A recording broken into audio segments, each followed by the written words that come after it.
Hello friends, तर आज आम्ही आलो आहे आमच्या कुलदेवतालाच म्हणजेच रेणुका मातुला.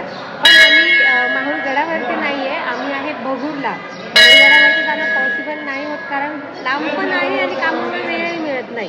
पण जेव्हा कधी आमचं पॉसिबल होतं तर आम्ही तेव्हा तिथे नक्की जातो. पण जेव्हा मनात आलं तेव्हा आम्ही बगूरच्या देवी जातो. म्हणजे ही पण रेणुका माताच आहे आणि खूप प्रसन्न वाटते इथे आल्याच्या नंतर. तर खरं तर आपल्या कुलदेवताला आपण वर्षातून एकदा तरी गेलंच पाहिजे.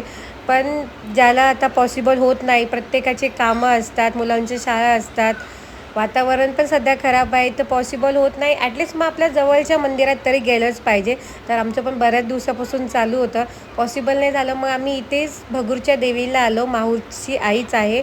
पूर्ण आम्ही ओटी देवीचा शृंगार इथे घेऊनच आलेलो होतो आणि नंतर आम्ही ते खूप छान पूजा केली. खूप प्रसन्न होतं, खूप प्रसन्न वाटतं पण मंदिरात गेल्यावर.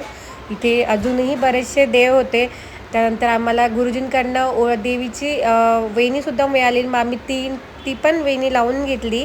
ही डोक्याला खूप छान वाटत होती. आणि नंतर तिथे जवळच एक तुळजाभवानी मंदिरसुद्धा होतं. ते पण मंदिर खूप जास्त सुंदर होतं, तुम्ही बघू शकता. खूप सुंदर आहे मंदिर.